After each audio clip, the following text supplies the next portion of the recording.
In the mists and shadows of this accursed land, despair and death are ruled by one lord's hand. The devil dies and lives again, his rage foretold to endeth men. Under blood-red moon beat wings so soft, as darkness falls from Castle Ravenloft. Welcome, my dearest guests. I am Count Mark Sherlock Holmes, your host and dungeon master for tonight's endeavors. I must warn you that our adventures tonight will contain elements of horror and graphic violence, as well as adult language. Around the table, I am joined by Tom Hazel, Rhiannon Gower, Kim Richards, Hello. Chris Trott, Hello. Katie Morrison, as we all Hello. delve into the Curse of Strahd. Hello, sorry if I I'm spooked you. Yeah, No, I wanted to hello. get my little poem Hello. out to start the stream because I wanted Very to good. set the mood there. Merry Christmas. Welcome, Merry Christmas! Not quite. Sure. That's my evil laugh. Hey, welcome everyone to a midweek High Rollers D&D campaign, The Curse of Strahd. It's Wow. very exciting. Woo. We're excited to see everyone joining us. Are you guys excited? I'm excited. I'm very excited. Yeah. I have my... Yeah. I have my accursed drink Oh. too, thank you. Pinky's out. Me too. Definitely. Cheers, more My evil Piss. drink. This Dr. Pepper practiced murder. Oh my goodness. Definitely not So- squash. Just water. As we get a lot of questions about it, this is not replacing Erois, obviously. It is a bonus stream. We're going to try and make it available on YouTube and podcast as well. It will be every Thursday at 8 o'clock. It will be a shorter stream, but with no break. And that's it, pretty much. What? Why are you laughing now? Malpractice Dr. Pepper. Sorry, carry on. Pretty funny. No, that's pretty funny. That's a good one. I'm gonna have to close that. I'm gonna keep laughing. Yes. So, with the jokes and japes out of the way, Yes. we are going to be playing Curse of Strahd. So, obviously, as I mentioned at the beginning, this adventure does contain elements of horror, and there may be quite a lot of graphic violence as well as maybe some body horror and stuff like that. So, just as a warning to anybody listening or watching at home, if you're brand new, if you've never watched any High Rollers before, we did the introductions briefly, but welcome. I just want to say welcome to you. I hope that you enjoy the stream, and don't forget to come and check us out on Sundays as well, which is when we do our main campaign called Erois. But we hope that you enjoy this little foray into Strahd. There will be some pretty big changes to the module as well. With that done, should we just start playing? Sure. Oh my god. Yes. Oh my god. Let me do Oh my god. Roll. Okay. this Oh. for you.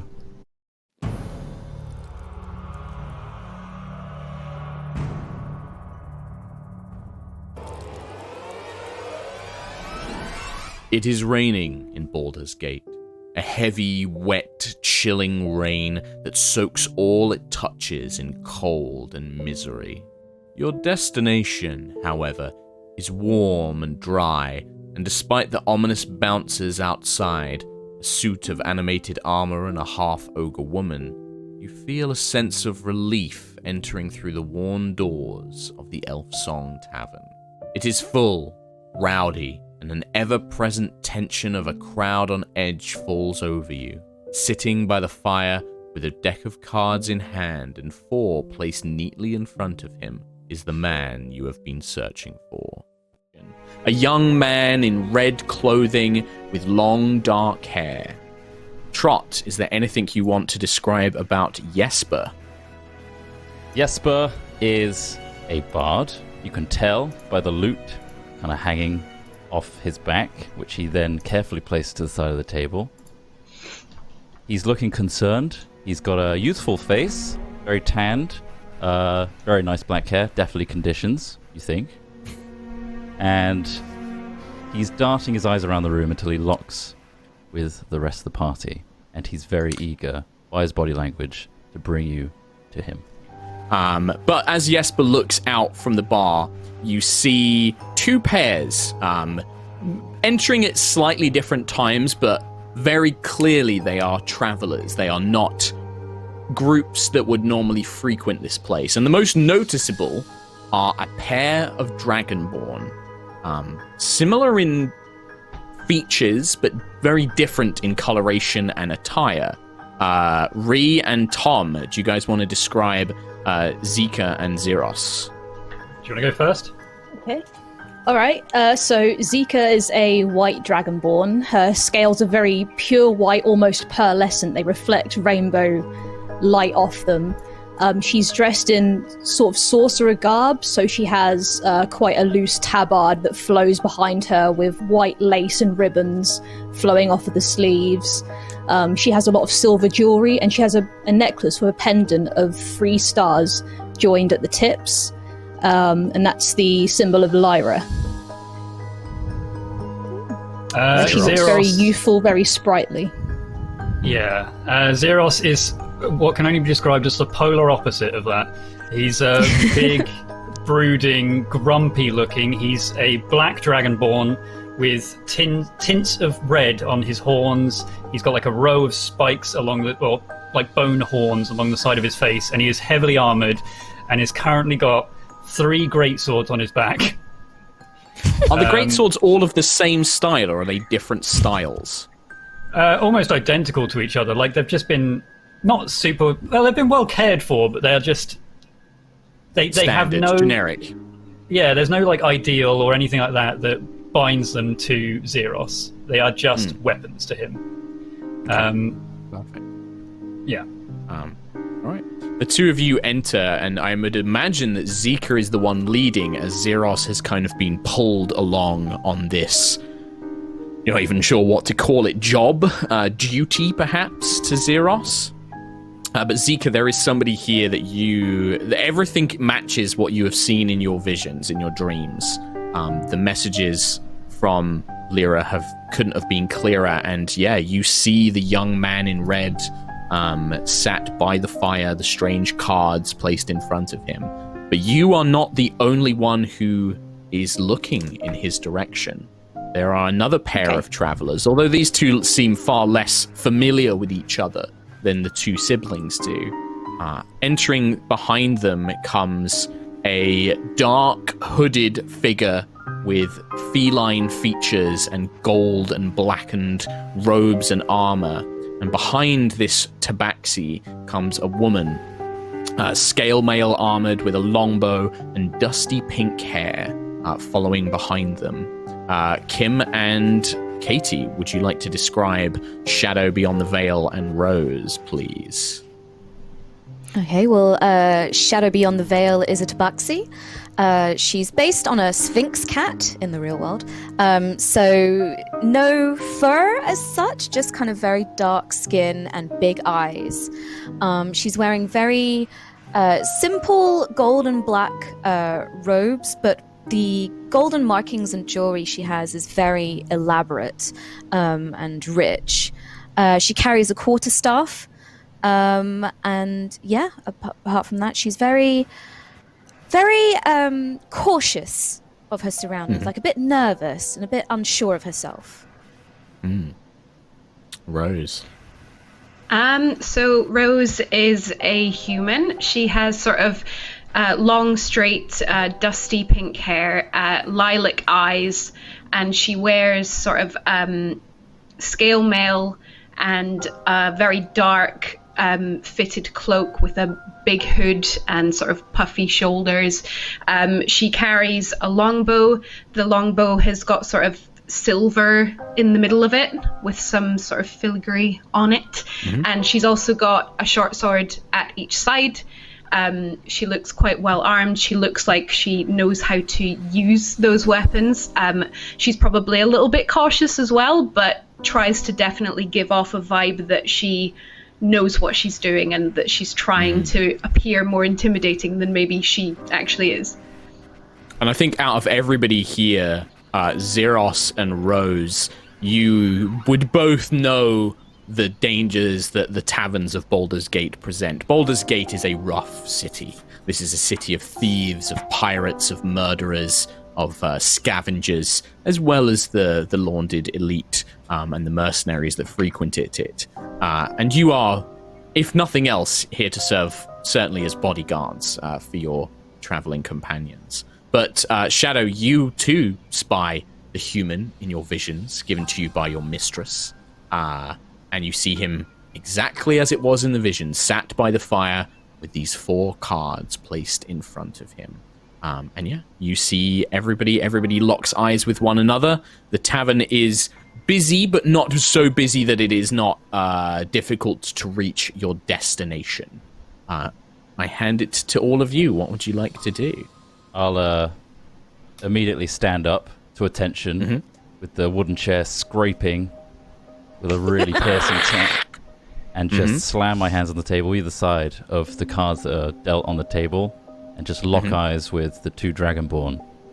And then, with a sweep of my hand, invite them to the table with a knowing nod. I guess with the sweep, I kind of like almost shoulder in front of Zika. Is like if he slams a table and stands up quickly. If I know this place, I like go to quickly defend, but almost like look to Zika to wait for command. Okay. No, Okay. I don't mean any harm. Please take a seat. Okay, I'll put like a reassuring hand on Xeros's shoulder. That's the man. It's fine. Don't worry. Good. Okay. Yeah, you can also see those of you. I think Rose and Shadow. You would notice that as Xeros kind of got defensive with the scrape of the chair, he was not the only one. You see hands dart to belts and knives as people begin scouring around. Games of dice that have been being played down here in the main bar come to a scattering halt as everybody kind of looks around. And then once it's clear that it's just a man making too much noise, activity resumes. Yeah, and you see these 2 Dragonborn heading in the same direction that you appear to be heading as well. I think I'd stage whisper into Rose's ear and say, That's the man I saw in my vision. I don't know who the 2 dragon children are, though. You didn't get told of Dragonborn accompanying you? No, but the man and the cards on the table, I saw that. Okay, well, let's be cautious then. If there wasn't any pre-warning, then this seems a bit strange. I take your lead, Rose. I will walk towards the table. Okay. I will, at the moment, focus on the 2 Dragonborn, because in my mind, looking at the cards, these 2 are pretty certain. So I'm like, please have a seat. Both of you, I assume. It's an honor to meet you both. Thank you. It's an honor to meet you. I don't know how you appeared in my dreams. I'll be going behind them and kind of like doing the gentlemanly thing, like, please sit, and then tucking them in and things like that. Okay. Your tail, I don't know how to... I'll let you deal with that.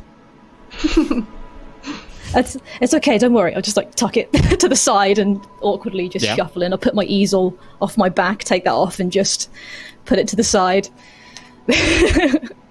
How does Xeros respond to this gentlemanly behavior?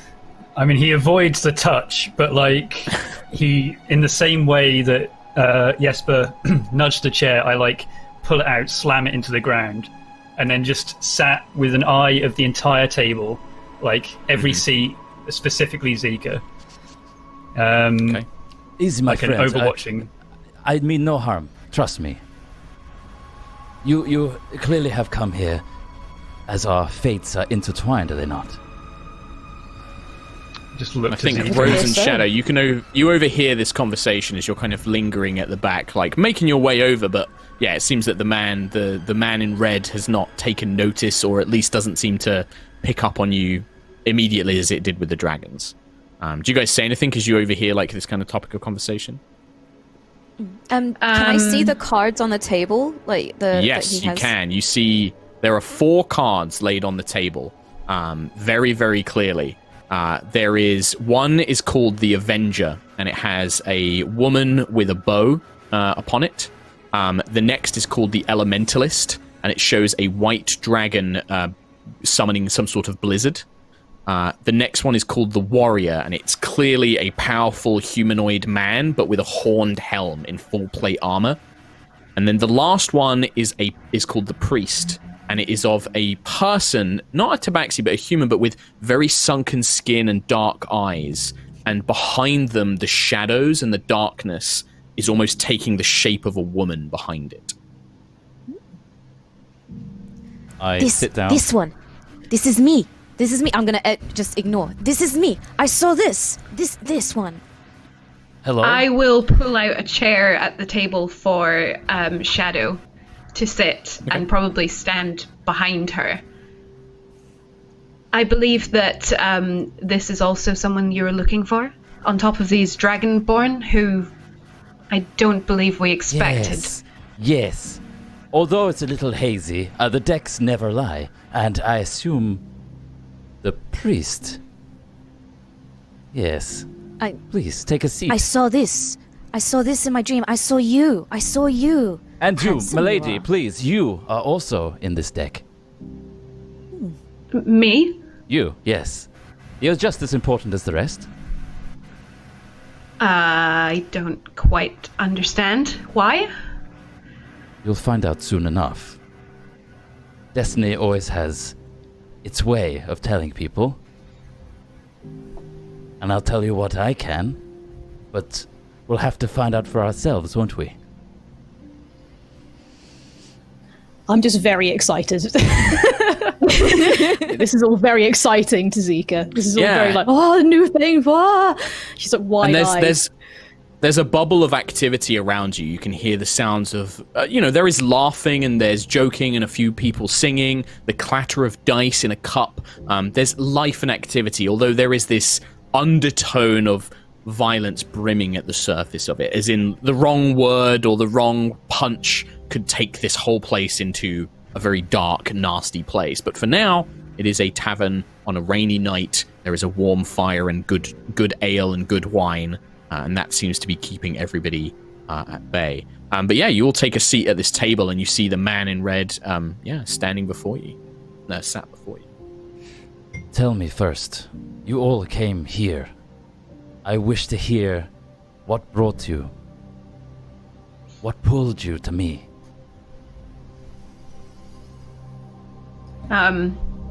I was asked to come here by Shadow, and so naturally I'm curious about what help I could be in this situation, but really my duty is to protect her.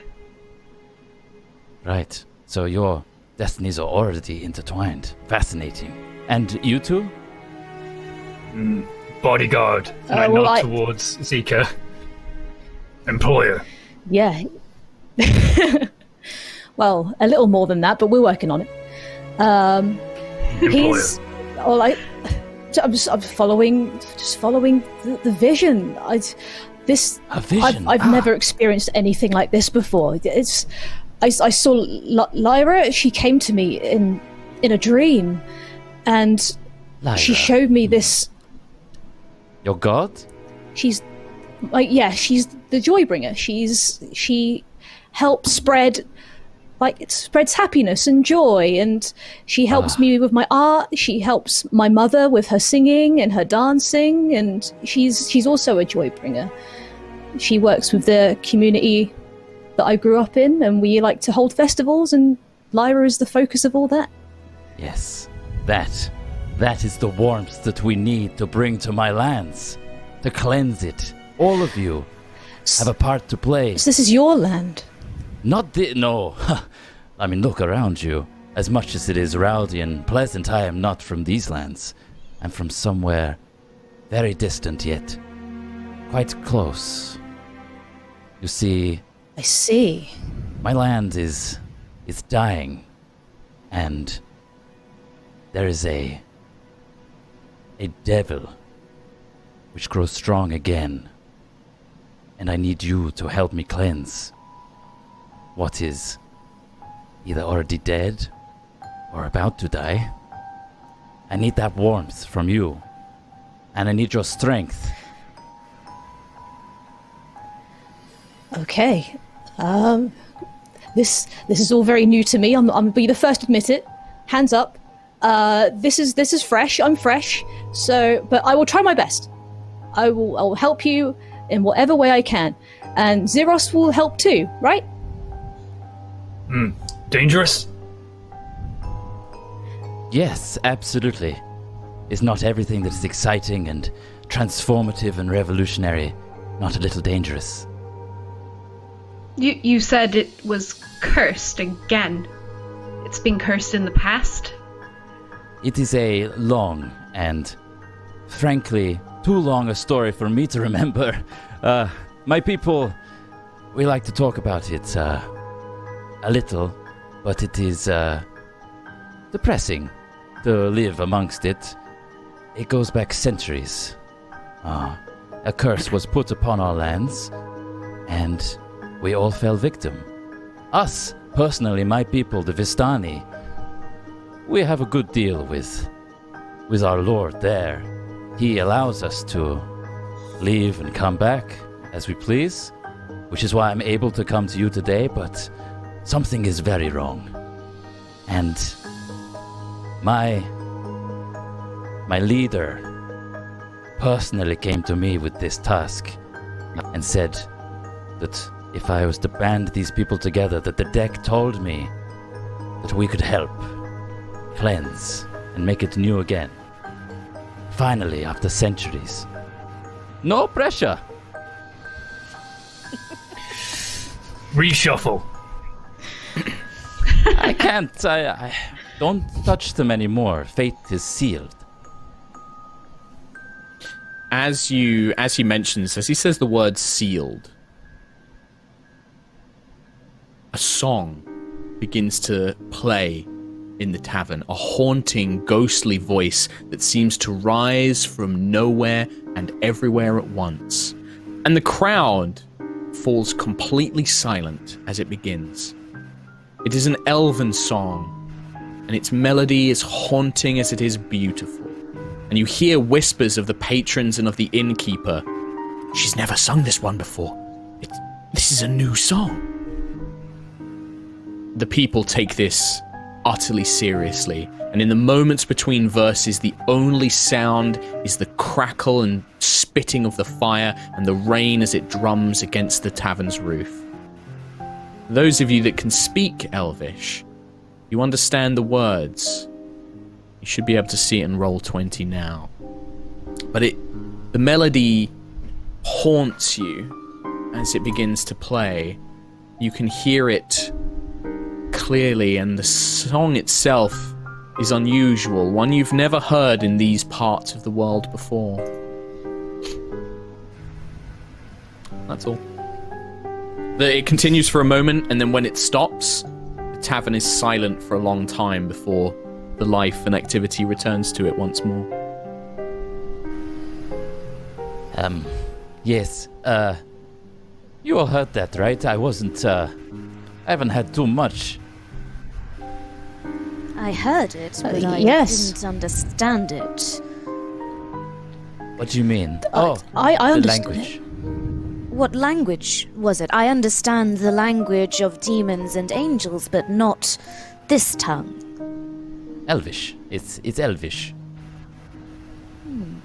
And it basically, talked about what I was just talking about, so it's a little on the nose. I Yes, see. a brother drinks blood of kin. Yes, couldn't help but notice that line in particular. Would this be the person that you're talking of? Potentially. It seems very, very close, does it not? My god came to me in a vision. She said that your land has been plagued by someone who has embraced undeath and hungers for naught but misery and blood. Yes, that sounds about right. Sorry about that. But, hey, we're together now, and we have warmth, we have strength, we have, a lot ahead of us. When? And you want us to go and fix this curse by dealing with this devil who drinks the blood of his kin. Well, in a manner of speaking, yes. And also, treat me like your equal. I am also put to task. It wasn't me that set out on this goal. I was given this task myself, too. So you Trot, will you would be know- accompanying us. I have to.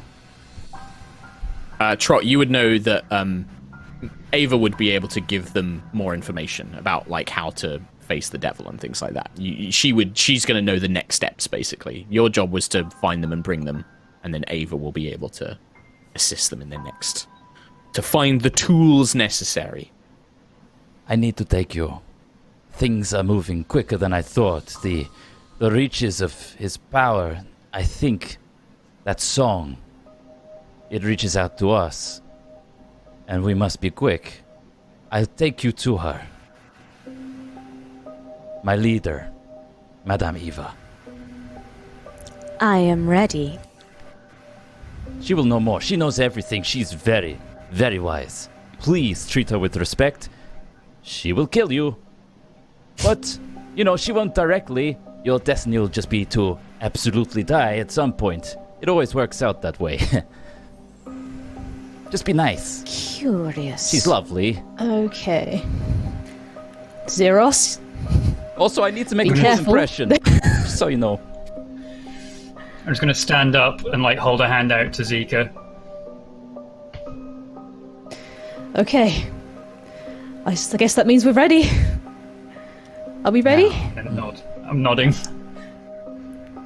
Are we all ready? You don't want a drink of water or something? It's very dead where I'm going. A little song perhaps. I'll get up to Luke because I'm clearly nervous about doing this now. But I'll play a very frantic song. Hey, here we go now. Off on a journey to Barovia. I'm going to put a finger on the strings of the lute. Whoa. Impractical. We leave now. Right. I give you inspiration. There you go. One bardic inspiration for Zeros. Wonderful. Amazing. Yeah. Enjoy what you have around you because where we're going, things aren't so quaint. As you say that, as the Dragonborn lays a finger over the lute strings, and Jesper kind of gestures to the world around you, you can see that there's a gang of kind of nasty-looking thugs, one of which has got an eye patch over one eye, dresses kind of sailorish, but much too well-armed to just be a sailor.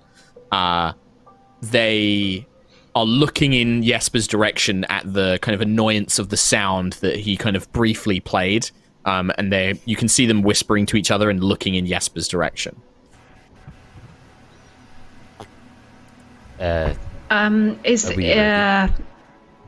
Should we expect any trouble here just now? Here? I don't know. I've never been here. Yes. Clearly, you're not very aware of your surroundings. If we're going to leave, then we should probably leave now. Okay. Sure. Big fella. Zeros. Lead the way and we'll hide in your shadow. I will instead, gesture them to move in front of me. Okay. I don't think I could hide all of you. I'm the shadow. Oh, No. Shadow's just mumbling to herself. Never mind. So you kind of mumble to yourselves as Zeros kind of herds you out of the tavern, having fetched this, gathering up your things. You head out into the rain, and I'm guessing Jesper will begin to lead you to where a small wagon and a pair of horses, a very plain wagon. It has just a very basic canvas covering, enough for a few people to sit in the back and one driver, which Jesper takes up onto himself. And yeah, within a few hours, you are on the road out of Baldur's Gate. And you know these roads well enough. He seems to be leading you south, maybe? And night begins to follow. The mists begin to gather at the edges of the road, growing closer as you slowly make your way and the night wears on. The fog becomes so thick it hangs in the air, and soon you cannot see more than a few feet in front of you. The trees and the hills become shapeless ghosts and stretch and move in unnatural ways. And after a few moments, the mist thins, but the trees and the roads are no longer familiar. Looking behind you, you can see that the road is now completely obscured by a wall of fog which looms in place, watching you silently like a crowd. Ahead of you, the road curves, and above the gnarled, swaying trees, high are stone buttresses with huge iron gates that hang on the stonework, whilst dew and cold cling with an icy grip to the rusted bars. 2 headless statues of armed guardians flank the gate, their heads lying among the weeds at their feet. They greet you with only cold, dead silence.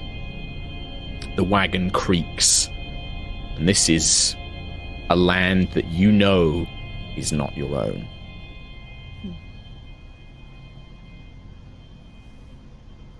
Welcome, my friends.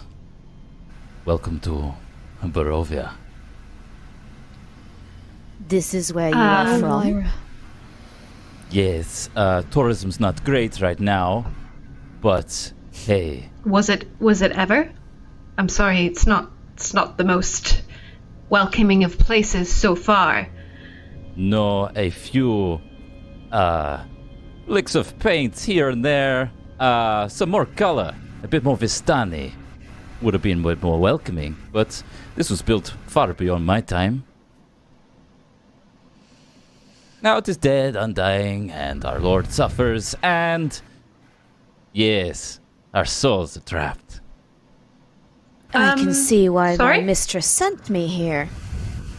Yes. Anyway, so, how do we want to proceed? First, can we proceed by elaborating on the trapped souls, potentially? That's Yeah. It's very important that I feel that we should know a little bit more about that if we're going to be lifting any curses, potentially trapped here forever ourselves. I'd quite like to know what that entails. Right. Yes, I've not really, I've buried that one deep in my psyche so that I don't fall apart thinking about, my soul being here for the rest of eternity, and, you know what, I'm getting a little flustered thinking about that, and I've really suppressed it for years now, and you will bring it back. You brought it back. I'm very sorry. I didn't mean to cause alarm, simply just trying to learn how we can help this land, of course. Curses, Yes. we don't want those. This is a little much for me right now. Honestly, you should really speak to my leader. I think we should go to our camp first, and she'll have all the calming influence that we need going forward. The wagon has a slight bump as it goes over loose stones in the muddy ground. You can hear the horses' kind of heavy breaths as it pulls the wagon behind them. And as you approach, you finally see these huge gates that you kind of glimpsed over the tree line itself as you make your way through. And it looks something like this. So the huge gates, and they loom up enormously, towering above you. And as you draw closer, the gates, with a heaving sigh, like a ghost or like a long-held breath, they creak open out towards you. You see no signs of anyone pulling levers or winches or any signs of life to open the gates, but open they do as the wagon begins making its way down the road to head between them. I'm just sketching this like furiously. Okay, so you have like a sketchbook as you're drawing. Zika, as you look up and you begin sketching, you notice that up until these gates, the land doesn't look particularly diseased. It's dark, and this fog, I think that you and Shadow would know, and actually Rose as well. The three of you, this mist, this is not just fog. There is a presence. There is a sense of a living element to this mist. It's like it's watching you. You can feel this oppressive eyes just on you all the time, and you can almost see faces and hands moving amongst the mist itself. And as you step through, as the wagon makes its way between the two doors and through the gate, you hear as they begin shutting completely on their own behind you, this long wail like a rusted chain echoing out across the land. The floor here turns to a dark grey-green. The grass is wilted and brown, dying in many places. The trees are gnarled and twisted in a way that you've never quite seen before. And the road just continues through this dense, heavy wood as the wagon struggles on for a brief few moments longer. I don't even care about the surroundings. I'm just looking at the other three, Shadow, Jesper, and Rose, with like sneering eyes. Mm-hmm. Sneering eyes. Do they? Would Zeros Judgy notice eyes. anything? If he's looking at you, would he notice you guys doing anything or like behaving in certain ways? I think Rose would probably be. She's not looking at him in a nasty way, but she's noticed that he's watching as well, so she's watching back so that she knows that Shadow is safe in a way, because he's been the most hostile so far, so she's sort of a bit on edge but trying to remain looking the moment Rose positive. looks back at me is when I kind of lock eyes and then just stay that way, and maybe even start to sit forward a little bit more. This is your She would power. probably just keep looking back, but she wouldn't go like he did. She would More aggressive, She would just probably smile slightly and continue looking at him. So you just kind of meet the challenge but don't escalate it. Yeah. Okay. Kill him with kindness. Whilst the two of you enjoy this tense moment of the fighter's stare, Zika and Shadow, you're kind of keeping your eyes closer on the road. As Jesper, I think you were trying to say something as well, Jesper, when you were about to say something. Do not let up your defenses. Everything is wrong here, and everything is tainted in some way. So, be on your guard. That's all I'm saying. And it's very hard to see much further. You know, this mist is kind of all around you, and it coats everything, and it's so oppressively dark that it's hard to really see too far down the road. You travel for an hour or so when Shadow and Rose, you cannot ignore the strong scent of rot and death and animals.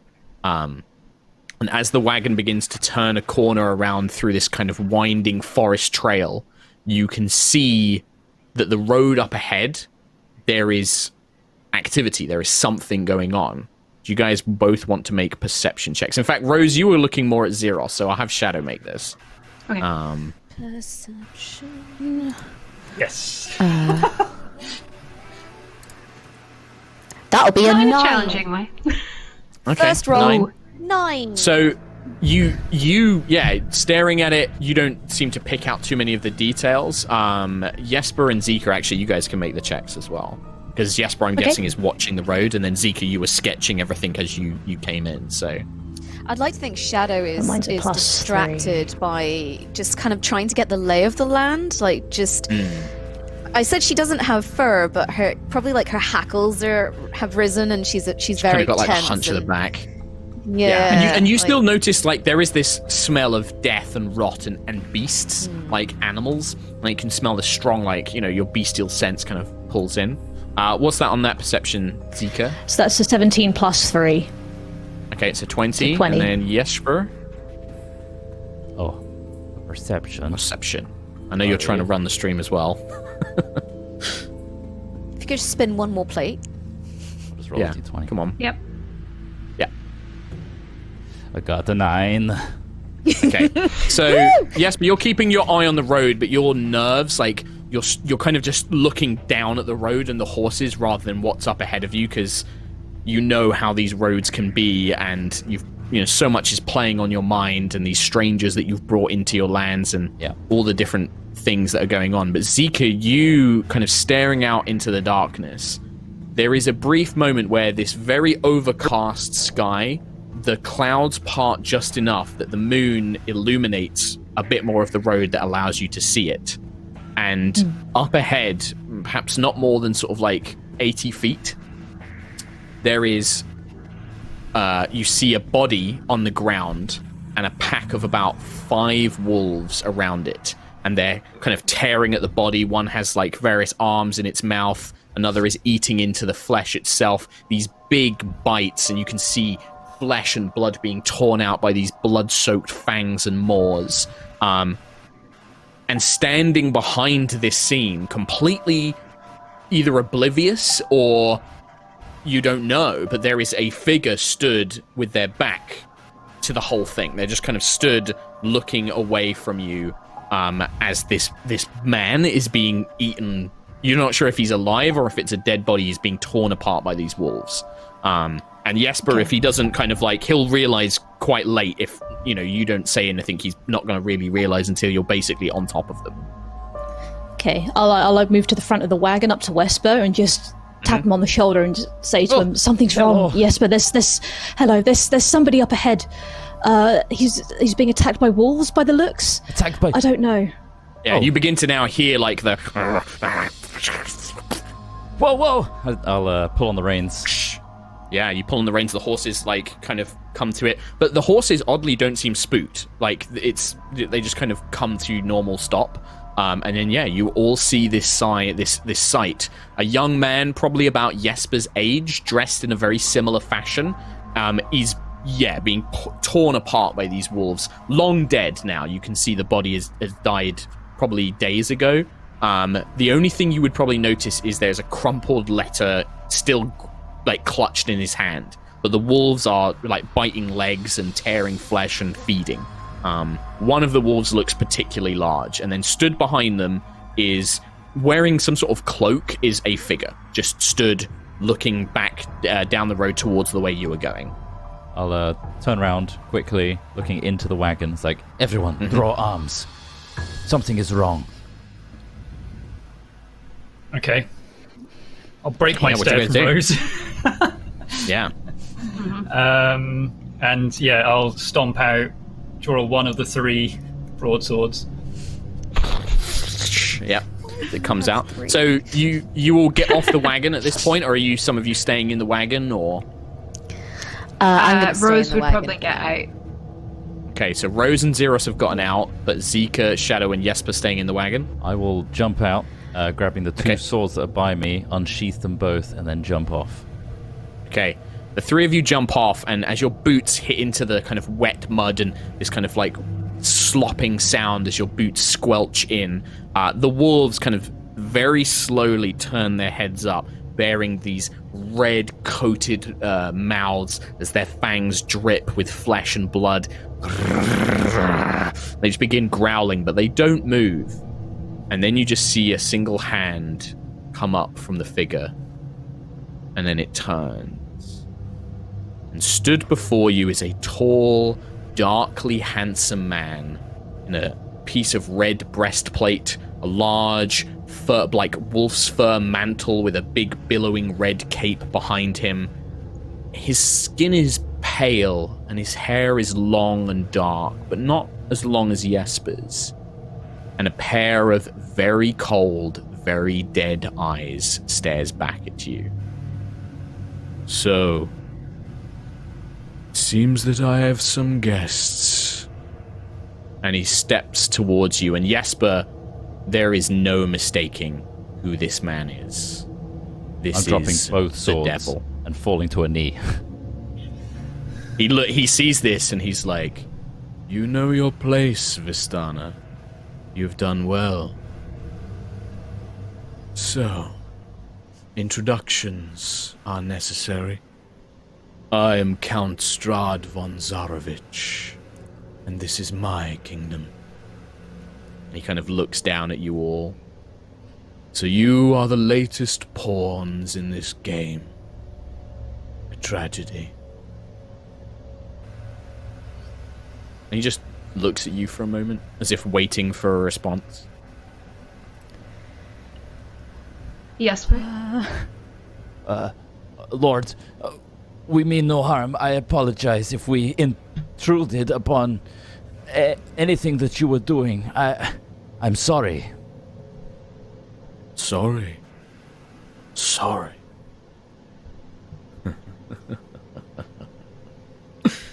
No, my boy. There is no reason to apologize. I do so love having guests. I must warn you of only one thing, travelers. You will find no respite here. Whatever purpose this Vistana has brought you here for, you will not see it succeed. This is my realm. It obeys my rules, as will you. Do not meddle in my affairs. Your stay will not be unpleasant. And then he begins to he looks down at the body, looks back at you. Let the games begin. And in a flash, his body seems to split into hundreds of different pieces that all seem to form into bats as this swirling storm of beasts and furs and wings flies up into the air and disappears down the road. I'll fall backwards onto my back and just be panting heavily. No. That was him. Why? Why this do is you the bow person to that you him? want us to Yes, exactly. You don't understand. You don't know who that is. That was him, the Lord of this land. He controls everything. Life and mostly death. We're all dead. I don't know why she sent me. Can I go over to Jesper and place a paw on where I think human hearts are, and cast Calm Emotions? Okay, yeah, perfect. And I'm just going to whisper, "Calm yourself, Vesper. Calm. You are no good in this emotional state." Thank you. You're Yeah, so powerful. all that fear you felt is gone, Jesper. Yeah, you'd probably see. Oh, I've gone a bit blurry. You'd probably see a golden kind of just wave of light just kind of go out from my paw and pass all over Jesper, and then come back into shadow. And you'd probably see me shiver a little bit first, and then In my emotions, eh? This is why the cards picked you, I assume. The wolves begin to dissipate, and you can see them making their way back into the forest, watching you warily, but the wolves begin drifting apart. So Rose is watching the wolves intently with her hand is on her bow. She's got an arrow drawn and she's glaring at them and she looks very angry. Yeah, you can see, Rose, like these wolves are not acting like beasts. They are following orders. These wolves, if these were natural wolves, they would have attacked you guys. Like the second that you didn't like draw fire and weapons and things like that, they would have been on you. But the fact that they just waited, and then as soon as their master seemingly left, they're just off into the woods. I mean, I drew a sword. Yeah. Well, you had like one of you armed, but yeah, like that's what I'm saying. If these were normal wolves, they probably would have attacked. But the fact is they didn't. Yeah. No, I'm doing exactly the same as Rose, like right next to her. Yeah. My Do you have friends, many wolves in this land? I don't have any. He has all of them. By all of them, how many do we mean? I don't know. We tend to avoid them. There's a lot. And they all bow to him. Jesper, speak calmly. Who is this man that we just met? Why are you so scared of him? Without him, none of this would be the way it is. His power, his grip on Barovia is held tight. It is his land, his power. For what I'm told, these mists are also his. The death, the undying. It's all him. For centuries, he has reigned. Everything he does is out to get us. I'm sorry, friends. I've brought you to your death. So he knows you came to fetch us, to kill him? I don't know what Madame Eva had in store for me, but nothing goes without him knowing. Maybe he thinks this is all futile. Or maybe I don't know her plan. We need to go speak to her straight away. I agree. Me too. But this is bad.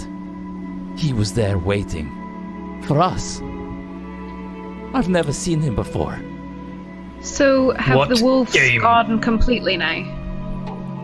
The wolves, yeah, they've now reached the edges of they've disappeared into these gnarled, thick woods on either side of the road, and the woods are thick and massive. You can see that they stretch on maybe for miles here. The only thing left is this body, this savaged, brutally ripped apart body, and it's still just like clutching this letter, and it's just lying in the road. Yeah. Can I approach that and take the letter from its hand?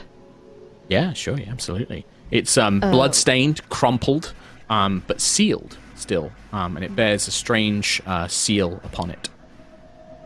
While Rose is taking the letter, can I start to, I guess, tend to the body, like turn it over, close the eyes, just try and cover it as best I can and say some prayers?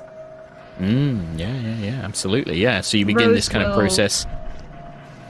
Yeah, Rose will nod at Shadow in thanks for what she's doing.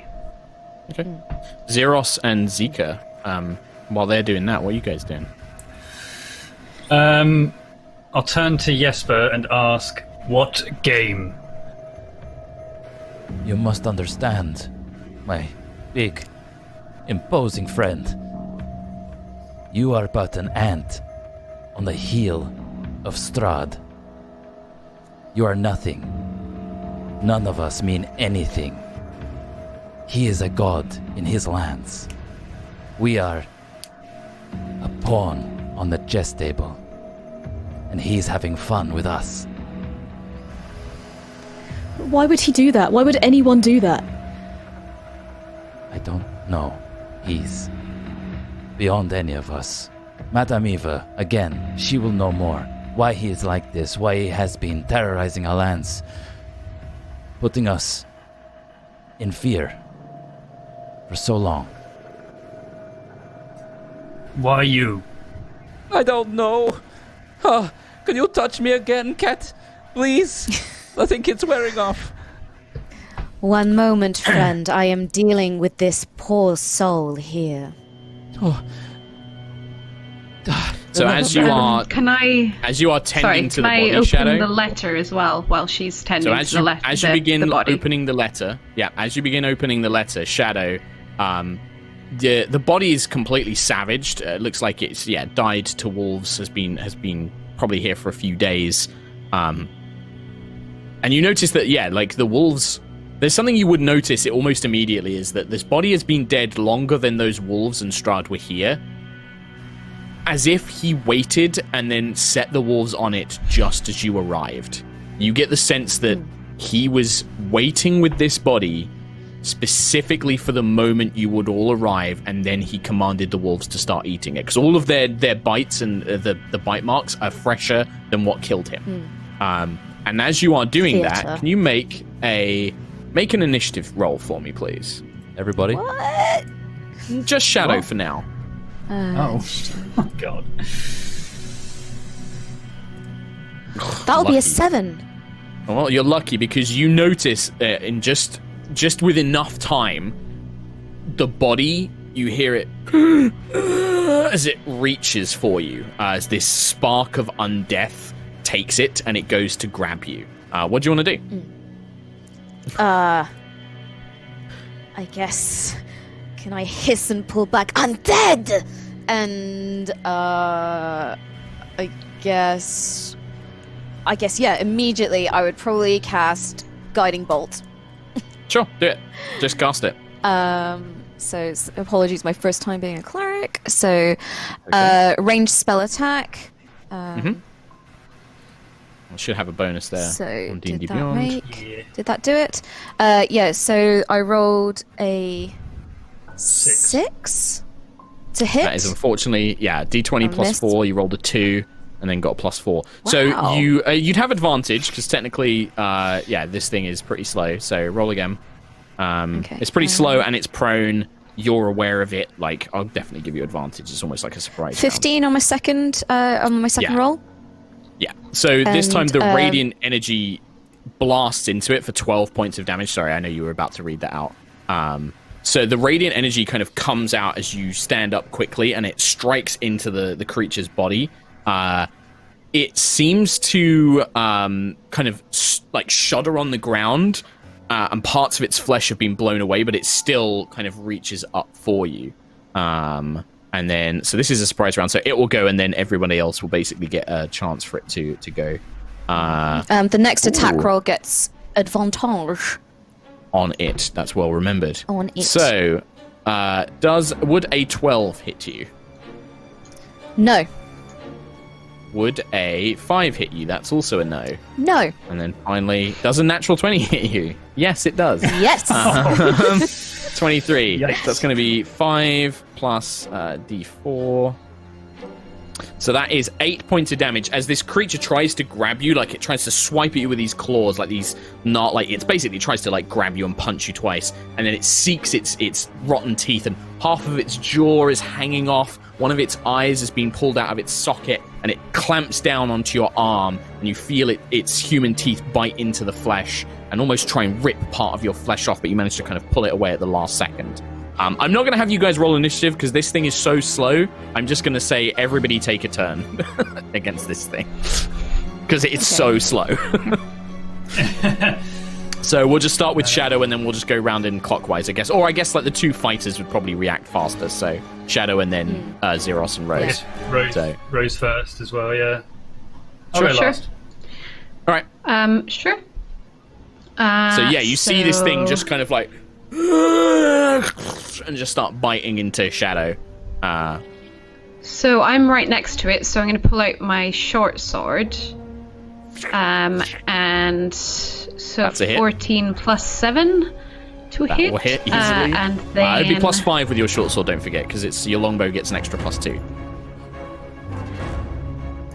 So 2 plus 3, I think. Yeah. So oh wait, no, 5 sorry, I point- rolled the wrong thing. I rolled the wrong dice. I'm a D6 That's for all right. this. Yeah, you're looking at your My longbow. bad.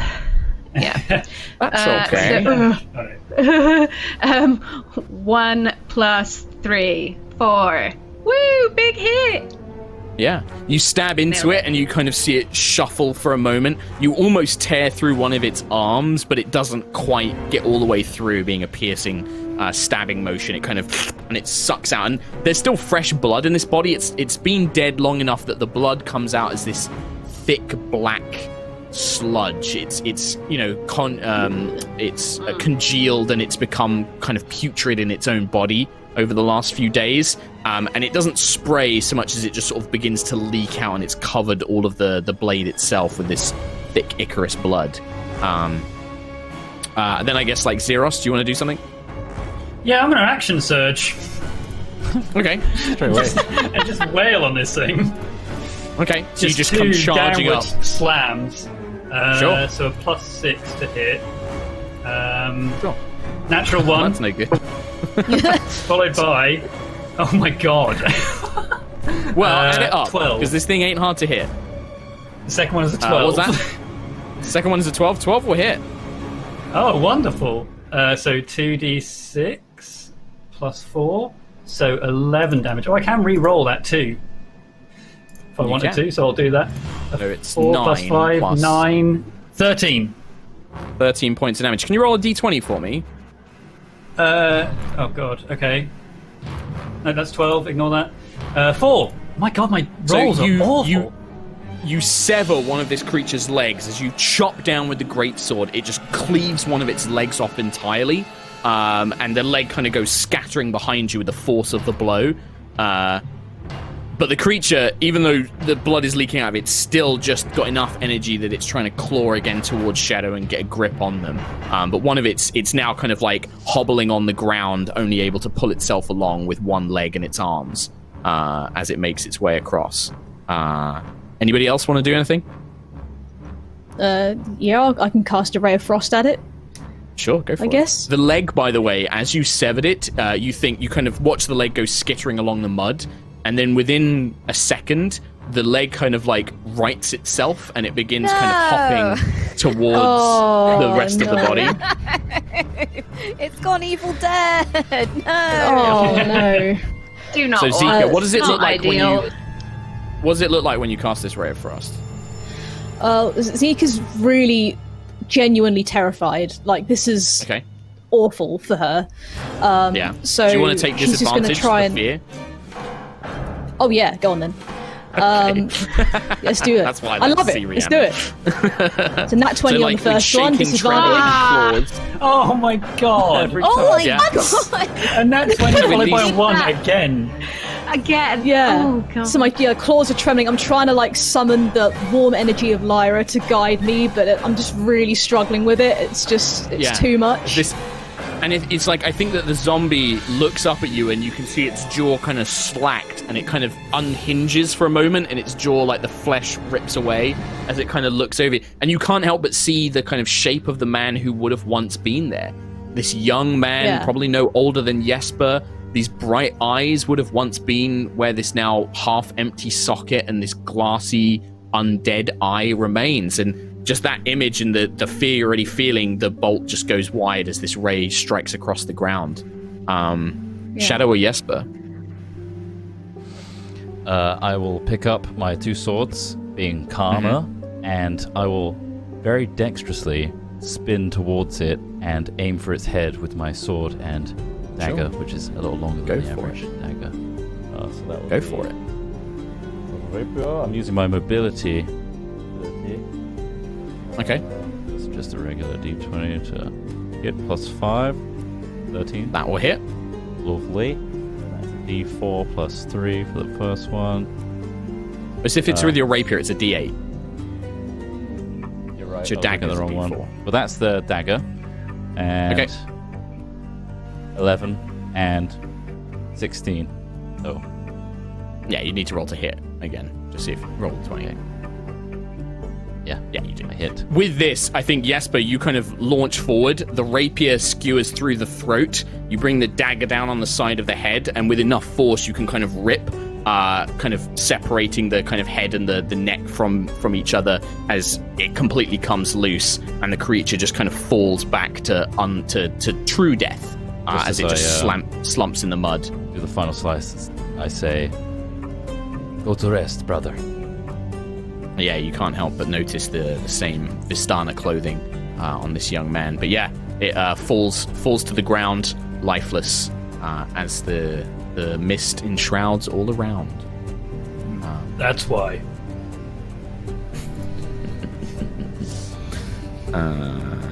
And then Rose, if you still turn your attention to the letter, Yes. that's what it says. Read. That's. If you scroll Yeah, I down, think- you should be able to read the text of it. Thank you. Oh. Oh. So you can, if you read it out loud, Katie, and then podcast listeners can know what it says. Okay. Hail to thee of might and valor, I, a lowly servant of Barovia, sent to honor thee. We plead for thy so desperately needed assistance. The love of my life, Irina Kolyana, has been afflicted by an evil so deadly that even the good people of our village cannot protect her. She languishes from her wound, and I would have her saved from this menace. There is much wealth in this community. I offer all that might be had to thee and thy fellows if thou shalt but answer my desperate plea. Come quickly, for her time is at hand. All that I have shall be thine. Kolyan Inderovich, Burgomaster. That's what it says. I see. I will probably pass this to Jesper. Thank you. I don't know who this person is. Do you know of them? No. Have I heard of this before? You'd know the burgomaster of he's the burgomaster of Barovia, the village of Barovia, one of the 3 main settlements, basically.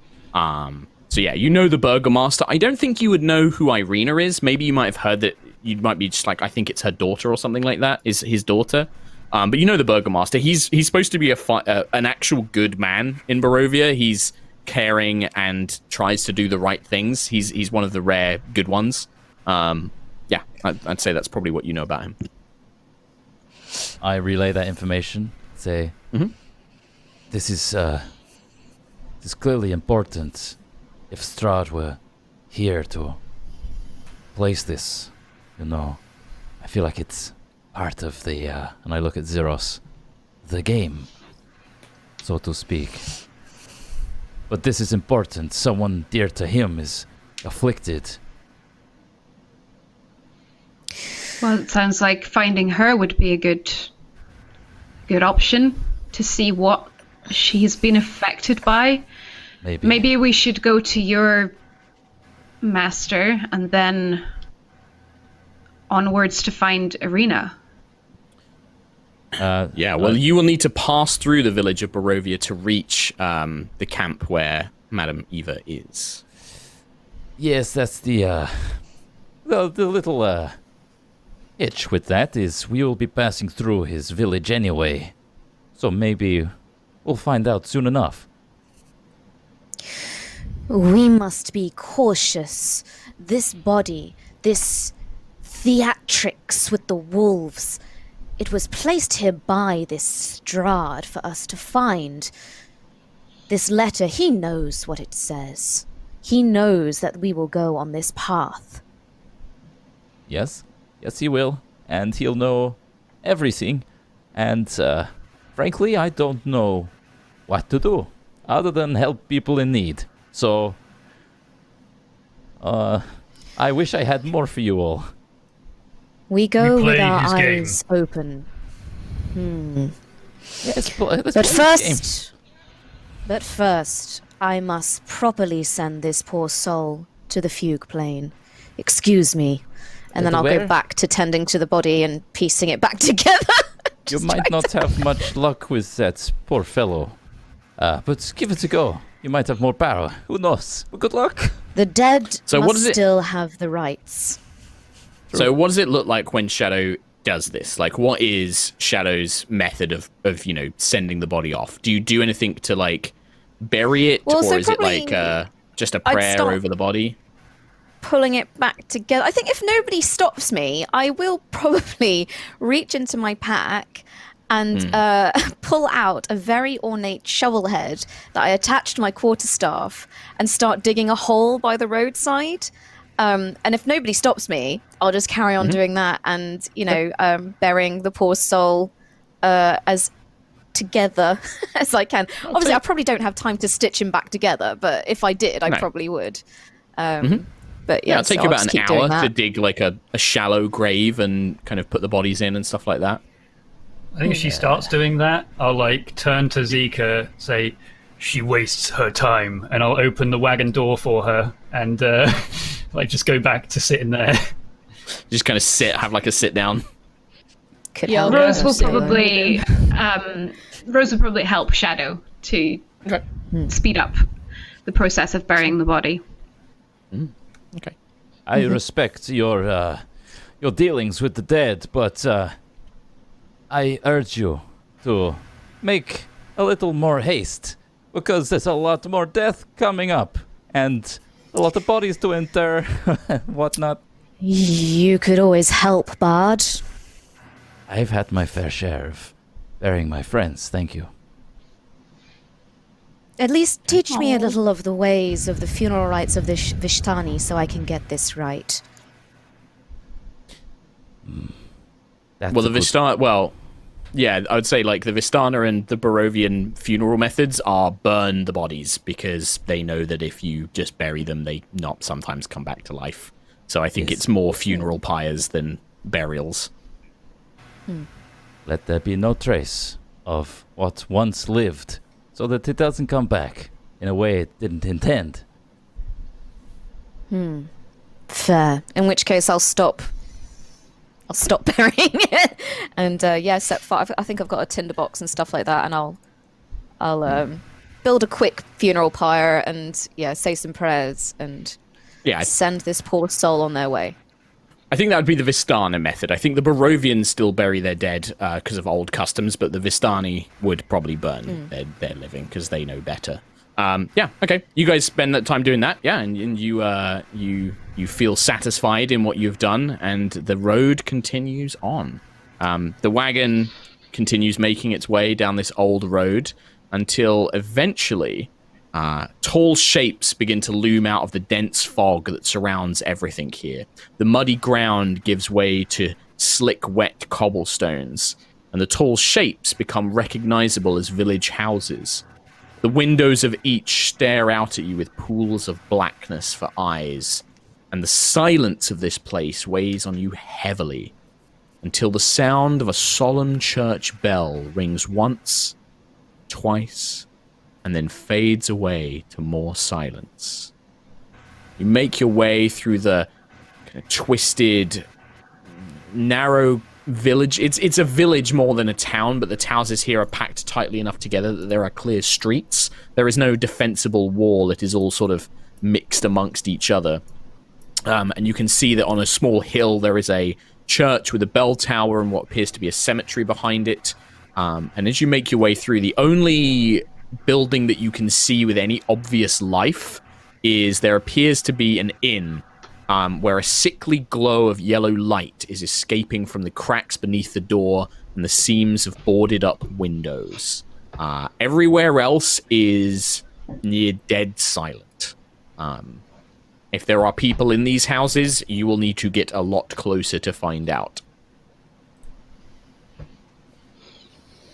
Would you What like sort of to time do is it? It's late. It's, late evening. You're getting Right. close to sort of like, it's hard to tell because the night's so overcast. The moon really only comes out in these short bursts, but maybe you're like approaching sort of like 10 p.m.-ish. It's late evening. And yeah, there's just no sign of life whatsoever here. Apart from this one building, this inn that you can see directly on your way. Shall we find somewhere to stay? Stay. You want to stay somewhere? Well, what do you propose we do? We You know this land. We're strangers here. We need to know what to do next. Barovia, this village is a wonderful place, full of life and happiness. I wish it is not that. The people here are strange, and they are not Vistani. We must be cautious around them. Some are not who they once were, or have been who they were for a long time, but aren't aware of it. That sort of thing. So more of those zombie people? No, not quite. There are some people that... You'll see. You'll see. I don't know if I want to see Jesper, I'll be honest with you. I wish I didn't have to show you, Zika, but they're going to be here and they'll make themselves known. Okay. It's going to be okay. You said joy and warmth and your god, Lyra, was it? Think of her. Yeah. I'll try, Jesper, I'll try. We need her here right now. Yeah. It is also quite late evening, so obviously if you guys, will need to eat at some point, you might have trail rations, so you can keep going. But yeah, the wagon creaks its way through the kind of main road leading through town, and as it draws closer to this inn building, you see the door kind of cracks open a little bit, and another Vistana, a Vistani man, very similar to Jesper, kind of wearing the same sort of red and yellows, kind of pokes his head out. He has like a thin mustache and turning into a sort of goatee. His hair is shorter and sort of like cropped at the sides as he looks out. And he just looks up. He's like, "Hey, is that wine? Are you bringing wine?" Oh, who's there? One second. Do I have wine? I can't remember. I start rummaging through my little... Do you mind standing up a second? There's a storage chest under you. I think I've got wine. Yes, here we go. Come, bring it in. We ordered this ages ago, but we've been waiting on our delivery. Oh, come in. Come. Ugh, I turn around and wink at everybody else and hop off. Okay. What's that supposed to mean? What are the rest of you guys doing? What is that? What is the wink? What is that supposed to mean? Are you sure that you were definitely I don't sent know. to this man? It doesn't seem like he knows what to do or who to trust.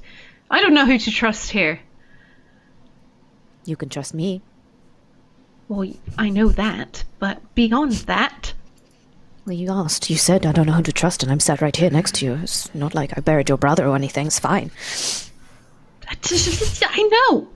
I didn't mean to offend. Wow. I'm well aware.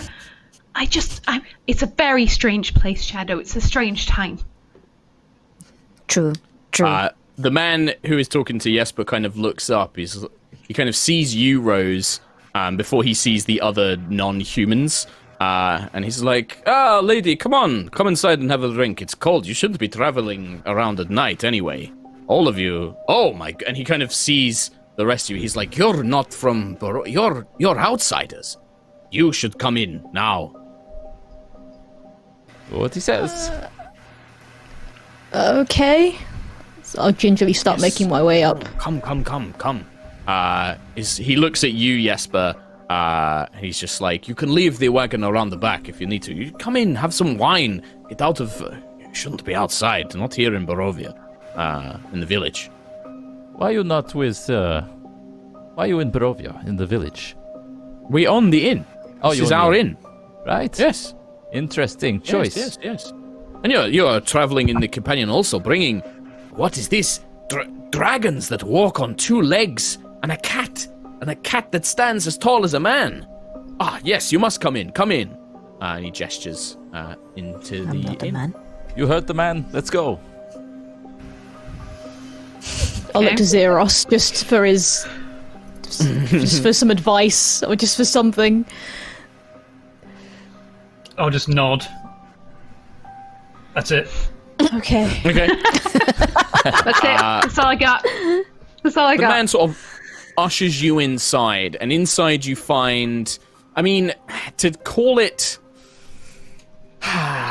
Well, first of all, as you're making your way in, you can see that above the doorway there is a sign that hangs kind of askew. It looks like it's fallen into disrepair.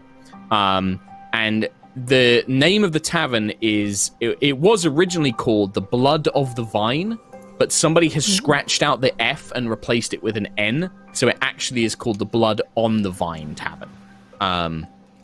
You can see that there is these grapes, these blood red grapes, kind of standing as the main symbol. But as you are ushered inside, there is a fire. It doesn't give off much warmth, but it's far better than the cold of being outside. And you can see that there are 3 individuals kind of huddled inside, and then a very large, burly bartender who seems to be at the back. And the 3 individuals all appear to be Vistani, like Jesper. And when you motion inside, you can see there are 2 women. One appears to be the man's wife, and then the other you assume is their daughter. And he gestures you inside. He's just like, welcome, travelers. My name is Alenka. This is my wife, Mirabelle, and our daughter, Sorvia. This is our inn. What by the Dark Lord has brought you here to this place? Fate, mostly. Come, friends, Hey, we are so lucky to be among friends here. Thank you. yes, you are among friends here, and this place is well, not safe, but the devil does not bother us here. You are visitors. We do not often offer a free drink, but perhaps a wine for at least one glass for you each. That would be most kind. He kind of looks to everybody else like, yes? I think I would Yes, prefer please. water. Thank you. Just a water. Water. For now. You are definitely not from Barovia, young lady. Here we drink wine, and it is good wine here. Not much of it left, but we have some. And what about the dragons that walk like men and women?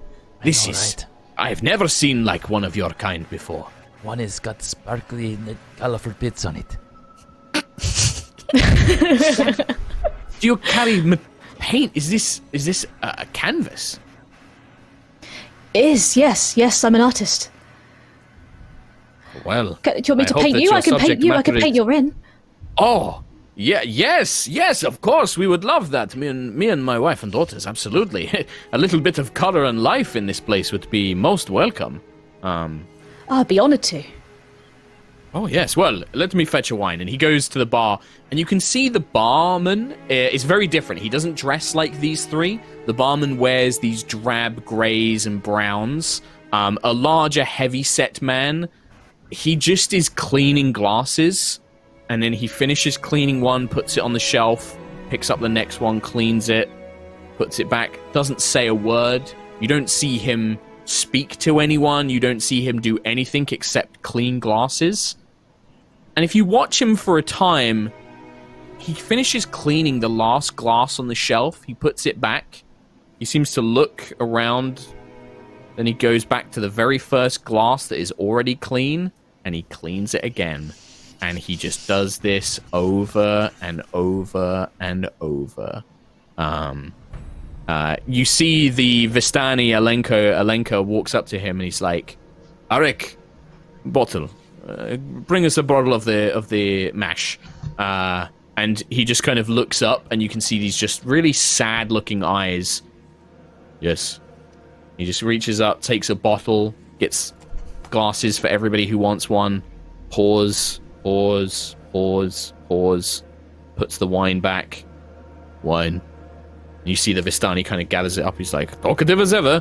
And he kind of comes back to you all and he's like, here we go. One wine, and a water, I guess, for this young lady. Yes, come and sit. It is good to have other people around. It has been particularly dark days of late. It's okay, friends. They are Festani, like me. You can trust these people. Yes. Of course, yes. You can trust us here in Barovia. We are the only people with a little soul left. Well, not all. There are still some Barovians who have a bit of life to them. Your barkeep doesn't seem Vistani. Oh, Arik, no. He's a Barovian, and, well, he's not quite all there, if you know what I mean. Was he always like something this? to do? Yes. Is it something to do with the curse that we have heard about? I mean, if you infer that was he always like this, yes, he is soulless. He does not have his soul. Don't know what else to tell you. He's a shell. Me?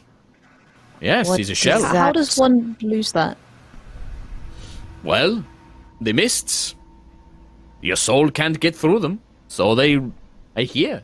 And there's not enough of the living ones left. I mean, Vistani, like, this handsome young man, and he points to Jesper, myself, and our kind, we can come and go. We can meet people in other worlds like the ones you've come from, and we can have children, and we can do all sorts of fun things. But if you get my meaning, and he kind of winks at his wife when he says that.